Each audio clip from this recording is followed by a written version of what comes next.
In this podcast episode, I'm going to discuss the pros and cons of using a headshot in your CV or resume. Hello and welcome to my podcast channel. I'm Michael Kaiser. I work as an international career coach and I help managers and specialists get the job they want with a new employer abroad. At first, I would like to say a few words on the use of photos in general. My opinion is that the influence of a headshot on the success of a job application is relatively small in most cases. Other factors, in particular the presentation of your previous achievements, are much more decisive, so you should not worry too much about this issue. However, this only stays true as long as you do not use an inappropriate image. I'll explain how to avoid this in more detail toward the end of this episode. Of course, I'm aware that using a portrait photo in a CV or resume is not common practice in all countries.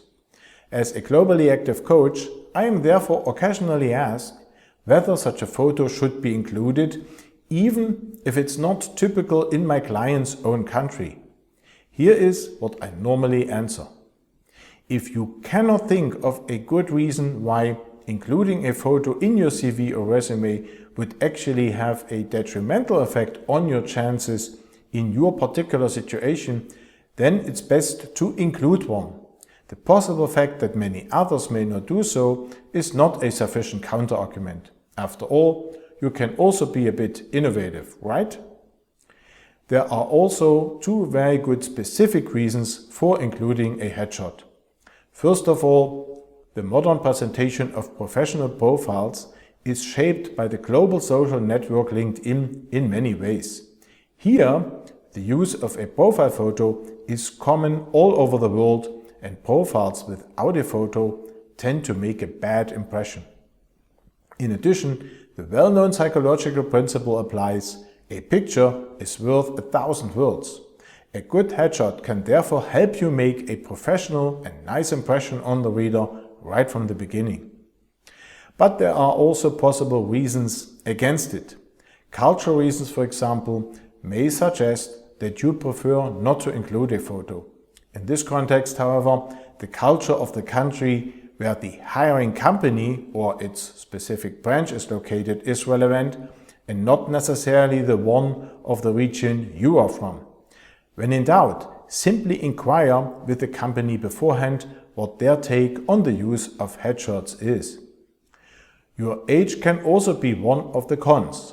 If you know that the hiring managers are likely to consider you to be a bit too young or too old, leave it out. To learn more about that, read my article, Silence is Golden: Improve Your CV or Resume by Removing Damaging Information. You can find the link to it in the video description. Another possible counter-argument is the quality of the image. If you don't have a good photo on hand, because you are in a hurry, for example, it may be best left out altogether. Otherwise, you run the risk of destroying the positive appearance of your other information simply by using an unprofessional image.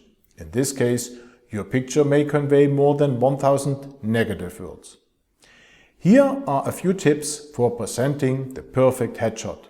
In general, as I already mentioned, I think your convincing CV or resume should also feature an appropriate photo.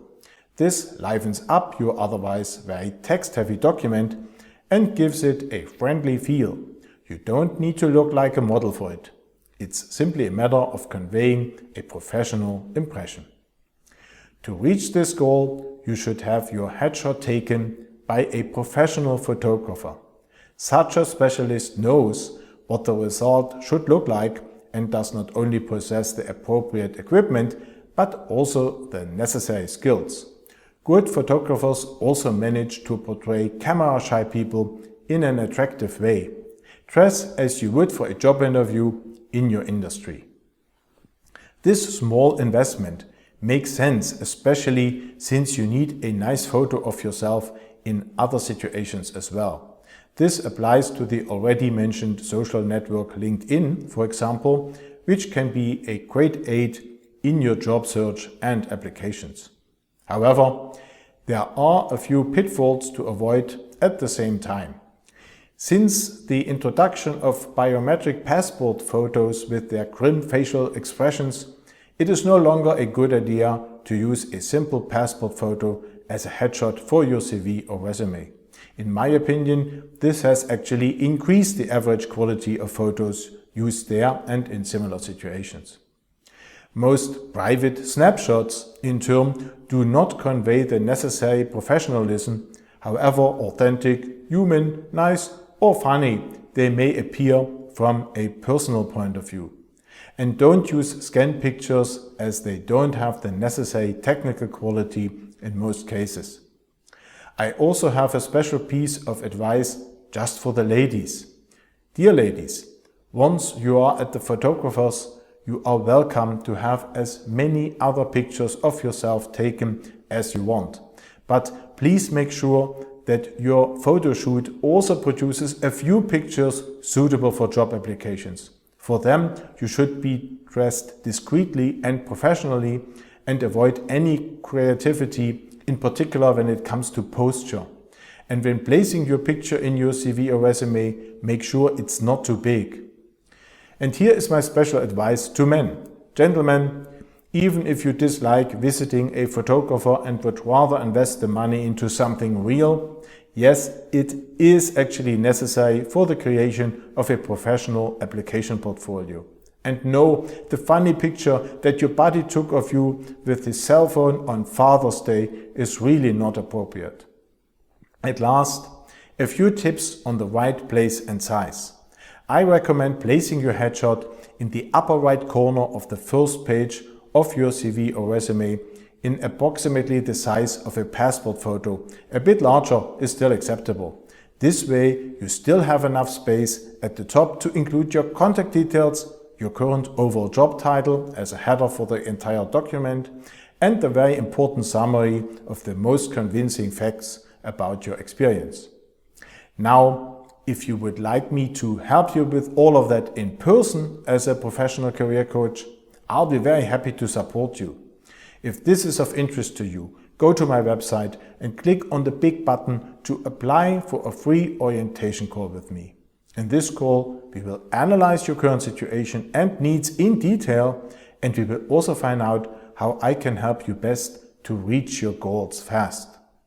There is also our LinkedIn group for managers and specialists on the way to their dream job abroad, where you can network with others on this wonderful journey and receive further tips and tricks on the matter several times a week. If you're not a member yet, we hope to welcome you today. If you haven't subscribed to this podcast channel yet, now is the perfect time to do so. Make sure to also activate the bell in order not to miss out on any new episodes in the future. I'd appreciate it a lot if you leave me a like, as this helps others to discover this channel as well. And please leave me a comment with your thoughts, questions and suggestions for future episodes. That's it for today. As always, I wish you the very best for your job search abroad, and today especially for making the right choices regarding your headshot, and I'll be back here very soon.